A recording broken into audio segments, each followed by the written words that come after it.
사람들이 정말 챗GPT에 열광하고 있는데 대체 왜 이렇게 반응이 뜨거운 걸까요, 교수님? 챗GPT가 드라마도 썼었어요. 이게 작년에 11월 30일에 처음에 공개가 됐었거든요. 그리고 한 12월 1일, 2일 이렇게 며칠 안 돼가지고 사람들이 이제 별의별 걸 다 시켜본 거예요. 근데 그때 영국에서 굉장히 유명했던 시트콤 드라마 대본을 얘가 쓰니까 다른 것보다 사람들이 얘가 창작도 가능하네? 이러면서 이게 뭐지 하고 교류하기 시작했고 사람들이 막 쓰기 시작을 했습니다. 근데 여기서 이제 가장 핵심 포인트가 나와요. 사람들이 쓰기 시작했다는 거죠.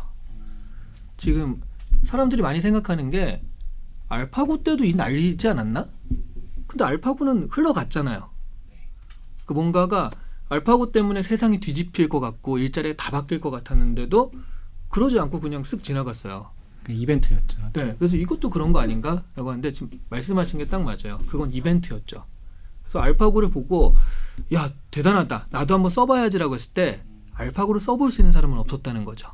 아, 그러네요. 네. 네, 그러니까 기사로만 접하는 거지. 그쵸, 어딘가 있다라고 하는 거지 그거를 누가 조작해도 사실은 정말 이벤트였고요. 근데 이 챗GPT는 지금 이 영상을 보시고 가가지고 아니 영상 잠깐 멈추고 이렇게 바로 틀어도 내가 접할 수 있잖아요. 집에 가서 한번 해보니까 장난 아니네. 그러니까 당신은 이벤트였고 이번엔 프로덕트 형태로 이미 상품으로 나왔기 때문에 대중들이 직접 써볼 수 있었다. 그 써보고서 바로 SNS에 공유하고 이러니까 영화로 치면 입소문으로 흥행한 영화인 거예요. 그러니까 말씀하신 알파고는 이벤트. 그 배우가 와가지고 헐리우드 배우가 와서 내한해가지고 야 나 왔어. 내 영화 좀 봐줘. 근데 봤는데 생각보단 재미가 없어요. 뭐 이럴 수 있잖아요. 근데 이거는 대중들이 입소문으로 흥행한 거기 때문에 들어가 보니까 대중들도 깜짝 놀라면서 1,000만, 2,000만을 향해서 가는 중이다. 이렇게 보시면 딱 좋을 것 같아요. 또 이런 게 있으면 출판계가 빨리빨리 움직이잖아요. 네. 그래서 이미 GPT랑 대화를 한 책들을 묶어서 뭐 나오고 있고 또 GPT 관련한 책 굉장히 많이 나오고 있는데 교수님께서 이번에 쓰신 챗 GPT 제너레이션 어떤 책인지 소개 부탁드리겠습니다. 그 대화해가지고 하는 거는 사실 내가 넣으면은 바로 나오니까 사실 금방 쓸 수 있는데 이거는 정말 나름 정말 총정리한 책입니다. 그래서 처음에 이게 도대체 뭔지 원리, 개념 이런 것들을 좀 얘기한 다음에 그리고 현황 이런 것들이 어떻게 쓰여서 어떤 결과가 나왔다. 그리고 세 번째가 이제 미래 전망. 그래서 이런 산업 분야가 이렇게 바뀔 것이다. 그리고 네 번째가 이제 여기까지 나가면 사람들이 문제점은 없는 거야 이렇게 찾기 마련이죠. 문제점. 그리고 다섯 번째 마지막이 이게 사람들이 제일 궁금해하는 거예요. 도대체 그러면 나는 어떻게 살아남지? 그러니까 인간의 생존력은 어디서 이루어질 것인가? 어떻게 경쟁력을 가질 것인가? 이렇게 5가지로 나눠서 설명하는 책입니다. 그래서 뭐 챗GPT의 그 최초의 전망서다. 뭐 이렇게 얘기를 하고 있어요. 이게 책에 어떤 라이프 스타일, 산업, 교육 정말 다양한 분야가 이렇게 변하고 이미 이런 변화가 나타났어요. 막 이렇게 소개를 많이 해주셨어요. 네. 그러니까 전부 다 소개할 수는 없겠지만 네. 좀 중요한 변화가 나타난 것들을 이렇게 하나씩 한번 소개를 해주시면 어떨까요? 이게 아직 그렇게 오래된 건 아닙니다. 그렇죠. 네. 작년 11월 30일이니까 12월, 1월, 2월 해봤자 3, 4개월밖에 안 됐기 때문에 아직 산업 자체가 근본적으로 바뀌거나 그러진 않았어요. 그런데 이러면 완전 바뀔 수도 있겠구나라고 눈을 번쩍 뜬 분야들이 몇 개 있죠. 일단 가장 가시적으로는요. 미디어, 신문, 기자들. 네, 왜냐하면 실제로 기사들 가운데 이런 게 많아요. 기사를 쓰게 시켜봤더니 실제로 보통 한 2, 3년 차 기자 정도 되는 그런 짬밥이 나오더라 얘한테. 이런 기사가 많습니다. 신입보단 잘한다 라는 기사가 많고요. 실제로 미국에서는 기사를 챗GPT가 쓴 기사를 내보낸 적도 있어요. 그리고 버즈피드라는 뉴미디어에서는 앞으로 우리는 요 코너는 챗GPT한테 맡기겠다라고 아예 그 오피셜하게 선언을 해버렸습니다. 그 재밌는 건 그렇게 선언을 하자마자 그쪽의 노조에서는 당연히 반발을 좀 했지만 대중들에서는 오히려 각광을 받아서요. 주식이 10%가량 올랐다고 합니다. 네, 그래서 기사 쪽이 좀 굉장히 많이 바뀌고요. 근데 이게 미래까지 가면 이게 갑자기 훅 들어갈 수 있는데 근데 되게 재밌어요. 생각해보면 저는 이게 유튜브와 방송국 같은 느낌이거든요. 지금 그러니까 왜냐하면 얼마 전에 아시아경제 기자인가가 그 기사 대결을 했어요. 같은 주제를 가지고 내가 쓰고 챗GPT가 쓸게 해가지고 대결을 했는데 10년차 정도 기자거든요. 근데 한 2-3시간 걸린 거죠. 이 기자가 쓸 때는. 챗GPT는 20-30분 만에 나온 겁니다. 아니 왜 20-30분이나 걸리지 생각할 수 있잖아요. 넣으면 나오는데 검증하는 시간까지. 나온 거를 검증해서 맞는지까지 해가지고 둘 다 기사로 나갈 수 있는 형태가 된 거죠.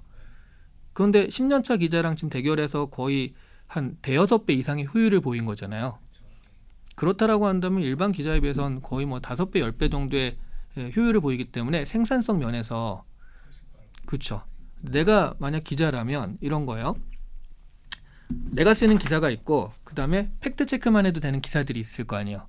뭐 증권, 증시라든가 스포츠, 날씨 같은 경우 그런 기사들은 얘한테 맡기고 어떤 주장이나 가치가 살짝 들어갈 수 있는 그런 것들은 내가 쓰고 하면은 한 사람이 쓸 수 있는 기사의 양이 평소보다 3-4배 이상 늘어날 수 있다는 거죠. 그럴 것 같아요. 네. 그러면 저는 이제 어떤 거를 전망하냐 하면 그러신 분들 많잖아요. 막 누구의 아침 편지 해가지고 아침에 이메일 보내가지고 1인 미디어처럼 그런 분들이 자기가 쓰는 거에 이렇게 기사들을 붙이면 1인 신문이 만들어질 수 있거든요. 그러면 내가 1인 신문을 발행을 하는데 다만 종합신문사랑 해서 이게 차이가 있으려면 전문으로 가야 될 거 아니에요. 그러면 나는 뭐 비건 전문 신문 아니면 레고 전문 신문 이렇게 갈 수 있다고 보거든요.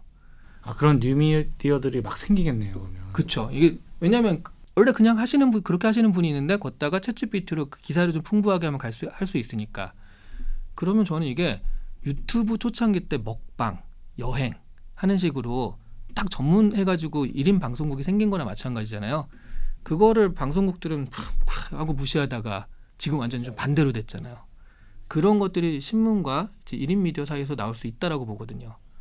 그래서 수많은 그 미디어가 탄생할 수 있는 기반이 마련했다라고 보는데 사실 제가 이제 이쪽 미디어 쪽으로 예를 들었지만 거의 모든 분야에서 이런 그 변화들이 일어날 수가 있어요. 그러니까 가령 뭐 책이나 출판도 당연하고요. 근데 이건 결이 비슷하니까 좀 다르게 교육 쪽을 얘기해 보면 제가 어제도 그 교육 관계되시는 분들한테 강연할 일이 있어가지고요. GPT한테 직접 이렇게 명령을 했거든요. 처음에 그러니까 가격 결정의 원리를 설명해줘. 나오겠죠? 근데 그거를 이 가격 너무 어려우니까 초등학교 5학년이 알아들을 수 있는데 얘가 영화를 좋아하니까 극장을 비유해서 설명해줘. 그러니까 좀 더 쉽게 극장 예를 들어서 해요. 근데 거기다가 잠깐만 그러면 가격 결정의 원리를 하는데 컴퓨터 공학에 관심 있는 애가 이걸 알 수 있도록 컴퓨터에 빗대서 설명해줘. 그러니까 그렇게 또 만들어줘요. 지금 교육의 문제는요. 한 반에 20-30명을 한 곳에 때려 박아놓고 그리고 이제 얘들한테 가르치잖아요. 가령 미분을 가르친다. 그러면 지금 30명이 앉아있으면 선생님이 가르치는 이 수준을 이해하는 사람은 한 10명. 그 10명한테는 너무 어렵고 10명한테는 너무 쉬운 거예요. 그러면 사실 지금 얘기를 해도 알아먹는 사람 많지 않잖아요. 근데 이거를 챗GPT한테 이 사람 수준에 딱 맞게 교육 시나리오를 써줘 라고 하면 써줄 수 있단 말이죠. 게다가 얘가 학습이 되고 기억이 생긴다면 얘한테 맞춤화 된다면 이 친구는 이렇지라고 하면서 정말 딱딱딱 맞는 얘가 좋아하는 얘가 레고를 좋아하면 레고를 맞춰서 이렇게 한다는 식으로 얘도 그렇게 딱 맞춤 교육이 가능해집니다. 그게 지금 그러니까 이런 형식 있죠. 학교에 이런 형식을 맞춤이라는 걸로 이렇게 타파할 수가 있고요. 또 하나 지금 교육의 내용은요. 분과학문 위주잖아요. 대학으로 가면 무슨 과 이렇게 나눠져 있잖아요. 근데 사회로 나오면 오히려 통합하고 통섭하는 걸 더 좋아합니다. 개발자도 인문학적인 베이스가 있는 개발자를 더 좋아하잖아요. 그런 식으로. 근데 학교에서는 그렇게 안 가르치거든요. 그럼 결국 사회에서 원하는 인재가 되려면 돌연변일 수밖에 없는 거예요. 그런데 챗GPT를 활용하면 컴퓨터 교육을 하는데 여기에 심리학까지 연결시켜가지고 이걸 같이 해줘. 그런 식으로 이 커리큘럼을 짜면요. 이 사람만을 위한 전공이 나오는 거예요. 그래서 개인한테 맞춤을 할 수 있다는 이거는 지금 학교가 가지는 학교 시스템, 그 다음에 분과학문이라는 시스템 이 두 가지를 전부 다 좀 다르게 변화시킬 수가 있어요. 근데 이 두 가지가 기존의 학교가 계속 가지고 있던 200-300년 된 시스템이잖아요. 이거를 바꿀 수 있는 게 챗GPT입니다. 이 시나리오를 AI 휴먼한테 넣고요. 그럼 AI 휴먼이 거기에 맞춰서 얘기하거든요. 지금도 가능한 기술이에요. 공짜로도 이거 가능하거든요. 그러면 얘가 가르쳐주면 학생이 그걸 듣고 나한테 딱 맞는 내 수준에 맞고 내가 관심 있는 분야에 맞고 이렇게 돼버리니까 사실 교육이 지금의 학교란 형태를 유지할 필요가 별로 없어지는 거예요. 영어 교육 시장 우리 원어민한테 되게 비싼 돈을 주고 네. 대화를 해서 언어 습득력을 키우는데 네. 그런 것도 되겠네요. 그거 지금 유튜브에 찾아보시면요. 그러니까 챗GPT 영어 회화하기 하면은 이미 그것을 해가지고 사례를 들어준 유튜브가 있습니다. 그냥 이렇게 얘랑 연결하는 거예요. 얘랑 연결하고 말하고 듣고 그러니까 스피커랑 마이크를 연결한 다음에 그런 그 얘기할 수 있는 그 깐 다음에 그리고 얘한테 어떻게 명령하냐 하면 지금부터 영화관에 갔다고 치고 네가 그 표를 파는 사람 내가 손님이야. 우리 한마디씩 회화 연습을 해보자라고 하면 역할극까지 해가지고 다 이렇게 서로 왔다 갔다 해요. 재밌겠다. 서비스 네. 나오면 다 하겠다. 그거. 네, 지금도 하고 있어요. 할 수 있어요. 네, 지금도 할 수 있는데 누군가 그걸 좀 더 하기 편하게 서비스를 해주면 좀 더 편하게 할 수는 있겠죠. 근데 지금도 그냥 간단한 연결만으로도 할 수가 있습니다. 전 교수님께서 이 말씀해주신 재미있는 것 중에 하나가 이제 자소서 시장이 없어질 거다. 이것도 재밌게 읽었는데요. 저희가 뭐 입사든지 대입을 위해서든지 뭐 자기소개서 쓰잖아요. 나의 성장 과정, 어려웠던 점, 뭐 역경 이런 거 GPT에 맡기면은 그냥 뭐 한 10분, 20분이면 맞아요. 끝나겠더라고요. 네. 네. 게다가 이제 원래 우리가 자소서 쓸 때 스타 기법에 맞춰 써라. 시츄에이션, 뭐 태스크, 액션 이런 거 있잖아요. 이게 미국에서 들어온 거거든요. 스타 기법이라는 게 되게 잘 알죠. 그 미국에서 나온 애라. 네, 미국 애라 되게 잘합니다. 그러니까 난 이런 거 겪었고 이 회사에선 이런 직무를 뽑는데 여기에 맞춰가지고 이 자소서 써줘 하면 자기가 쓰는 것보다 잘 쓸 수 있어요. 근데 이게 중요한 건 이거예요. 그러니까 사실 지금도 그렇거든요. 지금도 이미 시작이 되는데 저는 이 책에서 자소서 얘기를 할 때 그래도 6개월이나 1년은 걸리겠지 생각하고 미래 전망이라고 얘기를 했는데 현황이 돼버렸습니다. 그래서 지금 삼성 같은 경우는 챗GPT로 써? 괜찮아? 라고 얘기를 아예 했어요. 예, 왜냐하면 거기는 어차피 자소서 내용 잘 안 보고 그 지사 보고 뽑거든요. 보통 시험 보고. 근데 다른 데서는 이걸 어떻게 할 것인가 되게 고민하고 있는데 제가 그런 얘기를 했어요. 여기서도 학생들은 당연히 쓸 수밖에 없습니다. 그러니까 이거 썼다가 걸리면 어떡하지? 안 쓰는 것보단 낫거든요. 자소서 쓰는 게 힘들어가지고 10개 지원할 거 2-3개 지원하게 되는데 왜냐하면 자소서만 쓰는 거지 다른 건 이미 나와 있으니까 자소서 때문에 포기를 하는 거거든요. 근데 어차피 안 쓸 곳이잖아요. 그러면 해가지고 넣어서 안 되면 말고. 그리고 초벌을 해주면 그거 갖고 그러니까 맨 땅에 백지에서 쓰는 것보다 맞습니다. GPT가 초벌을 해주면 그거 가지고 자기가 고치면 훨씬 수월하니까. 네. 그리고 그렇게 살짝 하면은 무슨 그 판별하는 프로그램도 안 걸린대요. 그리고 그대로 내면은 이게 표절은 아니잖아요. 어디서 가져온 게 표절일 수는 없는데 그대로 내면 남이 써준 거라고 해서 이게 업무방해죄가 될 수 있대요.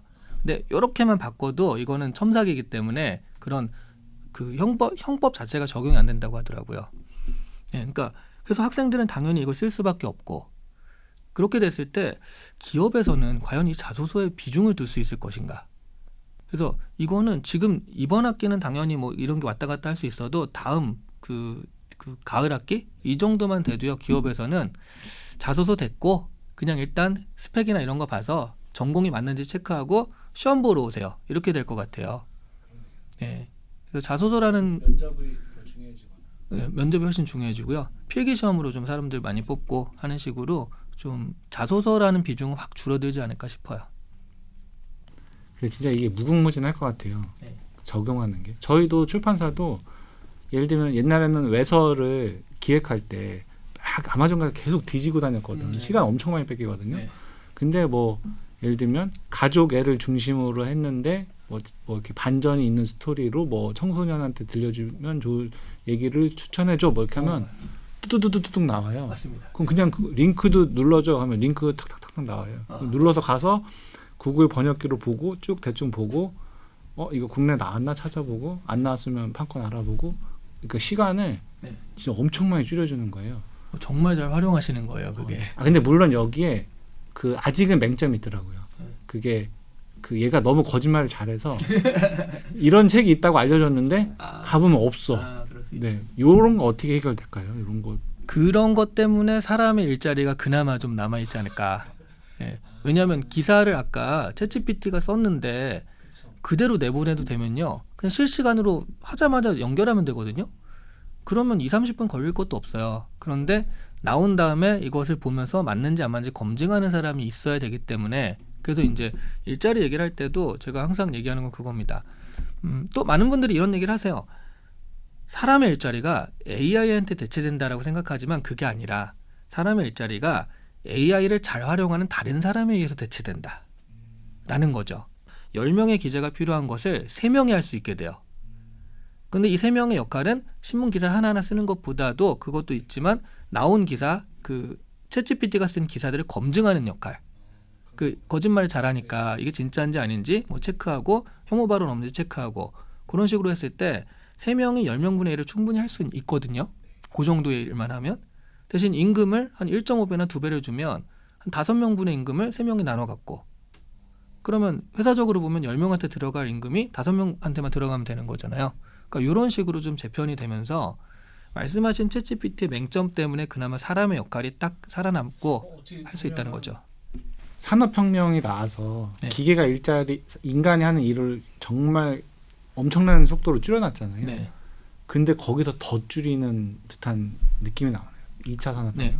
그렇기도 하고 산업혁명은 사실은 블루칼라들의 일자리를 그렇게 만들었죠. 그 많은 공장의 노동자들을 다 기계로 바꾸고 관리자 몇 명만 놔뒀잖아요. 그거를 화이트 칼라로 바꾼 거라고 보시면 돼요.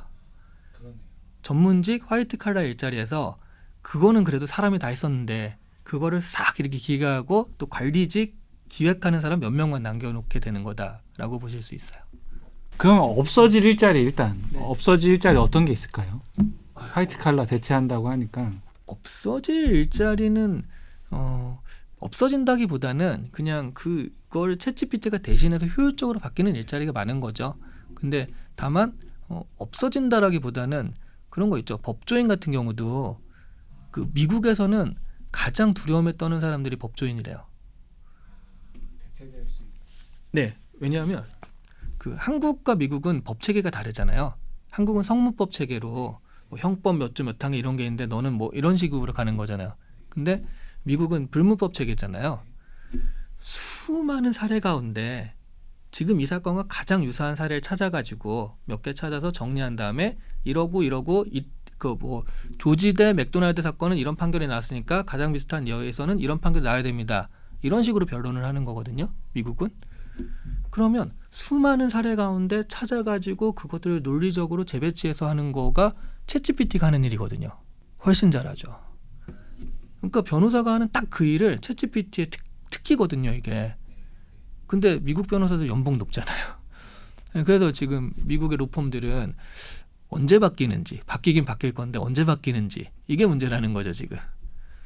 그 바뀐 거에 어떻게 살아남을지 이런 거 고민하고 있겠네요. 네, 그래서 변호사들의 일자리는 확 줄어들 수밖에 없고 변호사 역할도 아까 일자리가 없어진다기보다는 선생님도 그렇게 됐을 때 티칭하는 걸 애들한테 뺏기는 거잖아요. 그럼 선생님의 역할은 티칭이 아닌 거죠. 아이들의 매니지먼팅이나 아니면 컨설턴트가 되는 거고요.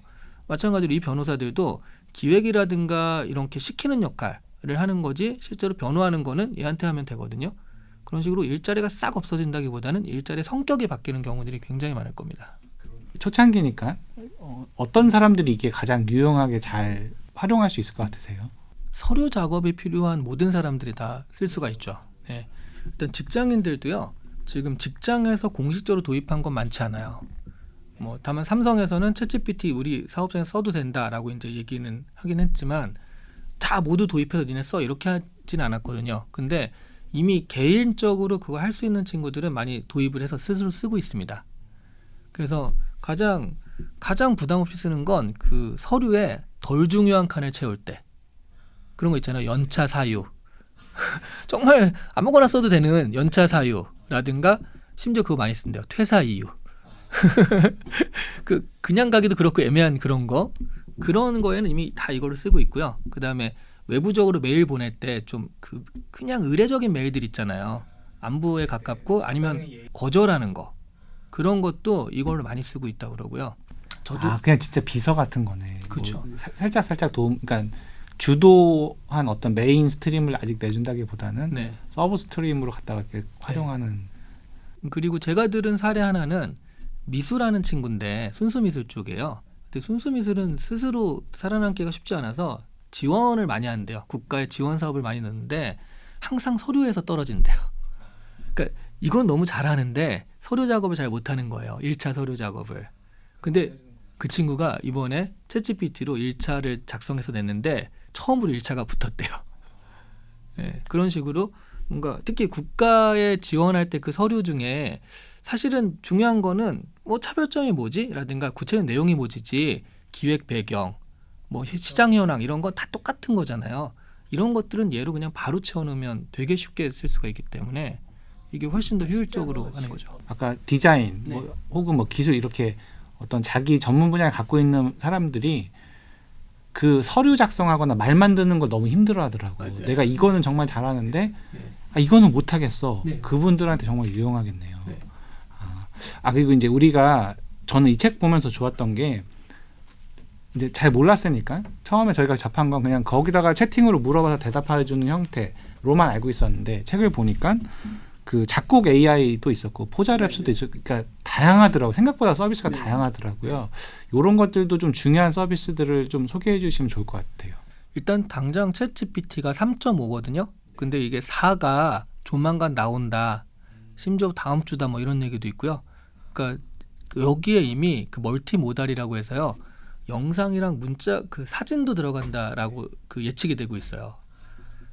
그러니까 텍스트를 얘기하는데 자 텍스트 해줘. 근데 이런 사진까지 만들어줘 하면 사진도 같이 나오는 거예요. 이제 우리 AI 지금 사진 만들어주는 프로그램이 네. 여기 접목된 거네요. 그렇죠. 같이 나오는데 지금 AI 사진은 그냥 달리라든가 미드저니 같은 걸 쓰잖아요. 근데 키워드를 한 4개 입력하면 거기에 맞춰서 나옵니다. 근데 내가 마음에 안 들면 다시 또 변환시켜줘서 마음에 드는 거 나올 때까지 가야 되잖아요. 이제 얘랑 접목이 되면 아예 나왔잖아요. 이거를 파란색으로 바꾸고 이 강아지를 좀 더 실사화하고 하는 식으로 구체적으로 명령을 해가지고 할 수가 있어요. 네, 그냥 키워드에서 마음에 드는 거 나올 때까지 이렇게 해보는 게 아니라 그래서 지금 이거는 당장에 뭐 그 AI로 그림 생성하는 건 이미 많은 분들이 쓰고 계시고요. 근데 이걸 지금 얘랑 같이 챗GPT랑 접목해 버리면 정말 내가 설명하는 말로 설명하는 그림이 나와 버리는 거예요. 저 그거 그림 그것도 배울까 했는데 벌써 필요 없어지는 거 같네요. 취미로 배우시면 되죠 뭐. 근데 그게 생각보다 복잡하더라고요. 그 설정값 넣어서 내가 원하는 데이터 뽑는 게 엉뚱한 그림이 자꾸 나와. 맞아요. 근데 그게 재밌긴 한데 실무에는 바로 못 써먹지. 내가 원하는 그림이 딱 정해져 있으니까. 맞습니다. 근데 이게 GPT가 연결돼 있으면 설명해 주신 것처럼 여기서 뭐 바꿔줘 이렇게 해서 가능하니 말로 수정이 되니까. 네. 영상도 지금 그런 식으로 된다라는 얘기도 있고요. 근데 지금 다들 뭐 짐작이 그렇다라는 거지만 아마 이번 연도 가기 전까지는 영상도 그렇게 되지 않을까 싶어요. 요게 차이가 있나요? 이게 챗 GPT랑 뭐 구글은 빙인가 그거 내놓는다고 하고. 바드죠, 바드. 네네. 네, 그리고 이제 뭐 우리나라도 개발한다고 네네. 하고 그러면 차이점들이 있겠죠, 아무래도. 이 GPT의 T가 트랜스포머라고 하면서 이게 AI 기술 이름이에요. 그 사람들이 트랜스포머 도란스가 왜 나와 그러는데 그 AI 기술 이름인데 이 AI 기술을 개발한 게 구글이에요. 그 기술은 구글이 가지고 있고요. 데이터도 구글이 가지고 있죠. 굉장히 많이 가지고 있죠. 근데 이번에 바드 발표하면서 그 헛걸음 해가지고 또 주가 폭락하고 막 그랬었잖아요. 그게 다른 게 아니라 그러니까 얘를 프리트레인드 훈련시키는데 시간이 좀 걸려요. 그러니까 기술도 있고 데이터도 있는데 자 한번 네 맘대로 떠들어봐라고 했다가 큰일 나죠. 이거 무슨 발언을 할지 모르고 어떤 사람한테 걸려서 어떤 훈련을 받을지 모르니까. 그러니까 얘를 파인튜닝이라고 그래서 좀 더 사람들이 이용할 수 있을 만하게 만드는데 그게 이제 계속 사용해보고 피드백 주고 하는 그 시간이 걸리거든요. 구글이 너무 급하니까 그 시간을 생략하다가 문제가 생긴 거예요. 그래서 시간을 좀 많이 가지면 그러면은 사실은 이거상 큰 차이는 없어요. 네. 근데 먼저 했던 것들이 그래서 지금 빨리빨리 서비스를 막 개발하는 게 선빵이죠 지금은. 네. 그러니까 지금 구글이나 아니면 메타나 충분히 뭘 가지고 할 수 있는데 이미 챗GPT에 너무 지금 확 밀려 있잖아요. 그러니까 비슷한 걸 내면은 얘가 갈 수밖에 없어요. 선빵 때린 애가 갈 수밖에 없는 상황이라서 계속 얘는 빨리 가려고 하는 것이고요. 근데 이게 기술적으로 보자면 오히려 이쪽에서 나온 거기 때문에 기술적으로 딸리거나 하진 않습니다. 네이버도 뭐 서치 GPT였나요? 그거는 아까 잠시 말씀해 주시죠. 어떻게 보십니까, 한국에? 그래서 저는 그러니까 이게 한국은 기가 막히게 수성을 잘해요. 그러니까 그 마이크로 워드가 장악하지 못한 그 거의 유일한 시장이 한국의 아래 한글이라고도 하고요. 그 다음에 구글이 이렇게 많이 쓰이지 않는 나라도 별로 없다 그러죠. 네이버를 이렇게 많이 쓰니까. 그러니까 수성은 굉장히 잘하는데 문제는 그 네이버나 한글은 완전 내수라는 거예요. 세계 어디를 나가도 네이버로 검색하는 친구는 못 본 적이 없거든요. 근데 지금 AI는 이 구글이스턴이라고 해서 구글 끝장났다라고 해서 모처럼 검색의 패러다임을 바꿀 수 있는 기술이거든요. IT계 판을 바꿀 수 있는 기술인데 그렇다면 한국이 이 정도 국력이 되고 경제력이 된다면 세계 글로벌에 도전해도 되지 않을까 하는 생각이 좀 들거든요. 그러니까 뒤지긴 뒤졌어요. 뒤졌지만 그런데 그래도 한국 애들만 끌어들여서 여기서 만족하자 이런 마인드를 가지지 말고 뒤졌지만 뭐 다른 데들은 뭐 그렇다고 해서 뭐 우리보다 아주 빠른 것도 아니거든요. 그럼 여기서 좀 세계적인 경쟁력을 가지게 처음부터 우린 글로벌하게 간다. 그러니까 한국에 특화된 한국 서비스를 낼 생각하지 말고 세계적으로 영어나 이런 거 하고 좋은데 다만 한국어를 기가 막히게 잘 번역해서 트랜스레이트를 되게 편하게 한다는 그런 식의 어떤 플랫폼을 만든다라고 생각해서 하면은 글로벌 경쟁력을 가질 수도 있지 않을까 하는데 또 약간 저한테는 저 개인적인 얘기예요. 굉장히 실망스럽게도 한국어만큼 우리가 잡겠다 이러면서 나오니까 또 내수 시장이구나 하는 생각이 들더라고요. 좀 안타깝긴 하네요. 네. 네. 잘할 것 같긴 한데 작정하고 달려들면. 네. 광고 시장의 변화도 되게 재밌게 봤거든요. 요것도 광고 시장에 어떤 변화가 있을지 이런 거 책에 소개해 주신 내용들 좀 얘기해 주시면 좋을 것 같아요. 일단 그 잘 모르시는 아마 챗GPT로 검색은 많이 해보셨을 것 같은데, 그러니까 아까 굉장히 그 좋은 말씀 해주신 게 책을 검색할 때 이런 책을 찾아하면 딱 나와주잖아요. 그런 식으로 그러니까 뭐 내가 TV를 사고 싶어, TV 20개 추천해줘 하면 20개 추천해 준단 말이죠. 이 중에 80인치 이상만 남겨. 그러면 촥. 그리고 이 중에 가성비 좋은 거 이 5개만 추천해. 그러면 가성비 좋은 거 5개. 그럼 이 중에서 그러면 2022년 이후에 나온 것만 추천해. 이런 식으로. 자, 이 중에 그러면 2개가 남았다. 그럼 2개 중에 고른다든가 아니면은 이왕이면 한국 거 하나가 딱 나오잖아요. 그 같은 상품도 최저가 검색해줘. 그러면 되죠. 그쵸, 우리가 그쵸. 가서 막 하는 네. 것보다. 그러면 이 가운데 더 이상 클릭해서 다른 페이지를 열 일이 없어요. 같은 칸안에서 계속 그냥 좀 더 해가지고 축축축 줄여나가는 거니까 저는 이거를 이제 수렴형 검색이라고 그 이름을 지었거든요. 근데 기존의 검색은 TV 추천 그럼 쫙 좋은 건지 안 좋은 건지 다 들어가 봐야 됐죠. 들어가 본다니까 그게 클릭해가지고 새로운 창들이 열린다는 얘기죠. 여기서 사실 기존의 그 포털들이 창이 많이 열릴수록 배너 붙일 공간이 많으니까 그래서 이런 검색들이 바로 광고 시장에 너무 유리했던 거예요. 그래서 많은 분들이 착각하는 게 기존의 포털들이 한 번의 결과를 나오는 걸 위해서 되게 노력한다고 생각하지만 전혀 그렇지 않습니다. 근데 너무 많이 클릭해서 원하는 정보에 다다르면 짜증나잖아요. 그러니까 적당한 클릭량을 찾는 거예요. 내가 원하는 정보에 도달하기 위해서 한 3-4번 정도 클릭하면 나올 수 있게. 예. 그러니까 쫙 하고 가짜 정보 섞여 있고 그런데도 이게 왜 이렇게 정리가 안 되지? 라고 하는 게 사실은 그 광고 때문에 그런 거거든요. 근데 지금 이 챗GPT는 이렇게 되면 광고가 붙일 곳이 없어요. 그래서 구글 같은 경우는 이렇게 되면은 그동안의 광고 수익이나 할 수 있는 게 없어지잖아요. 예, 그래서 지금 광고 시장이 완전히 바뀔 수밖에 없다라는 얘기가 나오는 거죠. TV 검색을 하게 되면 지금 이제 마케터들의 상상은 그거예요. 그러니까 앞으로 기술이 어떻게 될지 모르니까 장담할 수 없지만 지금 마케터들은 TV를 추천해줘라고 했을 때 이런 것도 있고 광고 해가지고 1-2개 정도 들어가는 거. 그 도서에도 AD 해가지고 딱 이렇게 있잖아요. 이건 AD 해가지고 그 말씀하신 것 중에 그 AD는 이런 게 있습니다라고 해서 1-2개 정도 들어가는 거. 이런 식으로는 갈 수 있겠다라고 지금 생각을 하고 있긴 하죠. 근데 당장 광고로 키워드 광고 이런 걸로 먹고 살던 배너 광고, 네. 구글, 네이버 뭐 다 걱정이겠네. 거기보다 이제 그 대행사들 있잖아요. 디지털 마케팅한 대행사들이 이거 그게 없어지면 이들은 당장이 없어지니까 포탈들은 그냥 이 챗GPT를 통해서 다르게 또 살아남을 수 있어요. 기술들이 있고 자본이 있으니까. 근데 이걸 대행해 주던 친구들이 이제 그러면 우리는 뭘 해야 되지? 이런 좀 패닉에 빠질 수 있죠.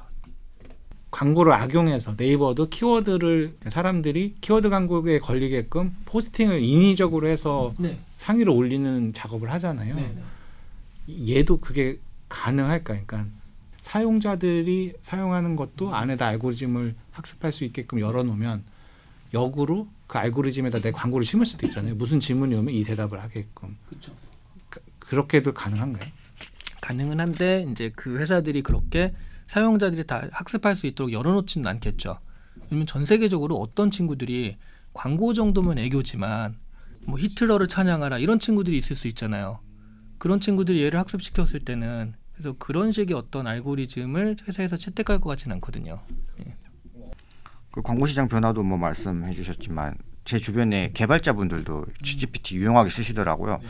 약간 코딩 열풍이 불었잖아요. 우리 애들부터 코딩 시켜야 된다. 근데 이런 풍경도 좀 바뀔 것 같다는 생각이 들더라고요. 많이 바뀌죠. 진짜 많이 바뀌는 게 또 많은 분들이 아니 얘는 언어 모델이라면서 아니 왜 컴퓨터 프로그램을 만들 수 있지?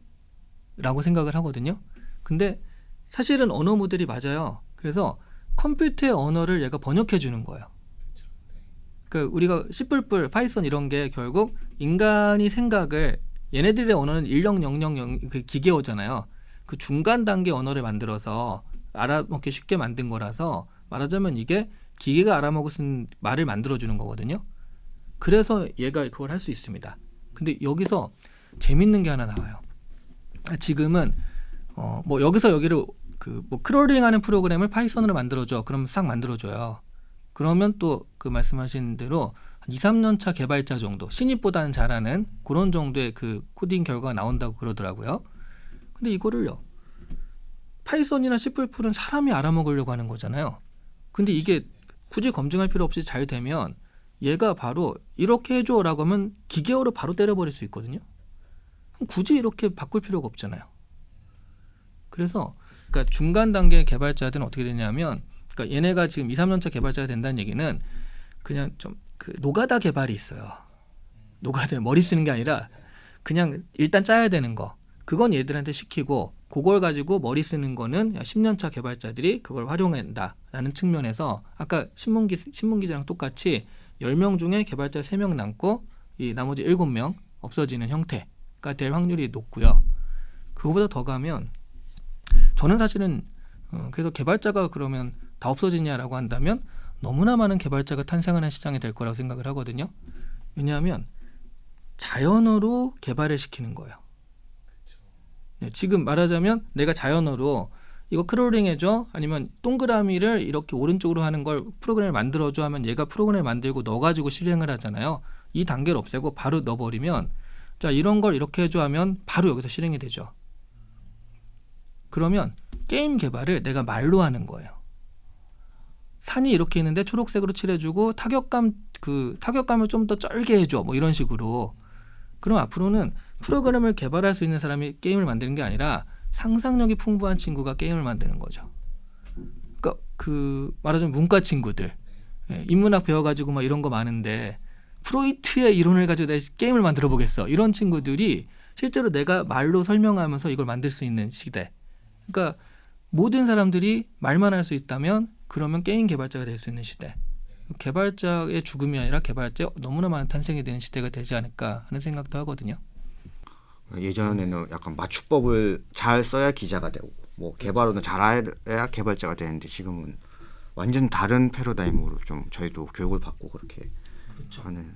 바로 전에 예가 하나 있었는데 포토샵 같은 프로그램이 나오면서 미대에서 홍대 같은 경우에 실기 시험을 없앤 과도 있거든요. 그 그림 잘 그리는 게 미술의 제일 조건이 아니다. 어차피 이거는 기계가 하면 산업 디자인 이런 거는 그림 솜씨보단 아이디어가 중요하다라고 해서 포트폴리오와 PT를 가지고 사람들을 뽑는 걸로 바뀌었었어요. 한 몇십 년 전에. 이거랑 똑같은 일들이 그러니까 이거는 글쓰기 도구인 거죠. 예, 그러니까 그림 그려주는 도구가 포토샵인 것처럼 글쓰기 도구. 이 도구를 잘 사용하는 사람이 누구냐라고 했을 때 지금처럼 뭐 글쓰기 실력이 좋고 기술이 아니라 아이디어가 좋은 사람들이 오히려 더 잘 사용하게 될 것이다. 이렇게 이제 바뀔 수 있다는 거예요. 더 어려워질 것 같은데요. 이제 저도 문과생이니까 막 상상력의 원천 어디서 얻을 것인가 이렇게 저 예전에 들었던 수업 중에 하나가 뭐 별로 상상력이 그렇게 특별한 게 없어서 고전 찾다가 안 된 마약으로 넘어갔다가 아 근데 약간 설명 듣다 보니까 또 포토샵 얘기해 주셨지만 네. 예를 들면 유튜브나 뭐 아프리카 같이 이제 개인 이런 방송이 생기기 전에는 레거시 미디어라고 부르는 그러니까 어느 정도 이렇게 규모가 되는 데만 네. 방송을 할 수 있었잖아요. 그쵸. 근데 유튜버 나오면서 그냥 초등학생도 유튜브 방송을 할 수 있는 세상으로 바뀐 거잖아요. 네.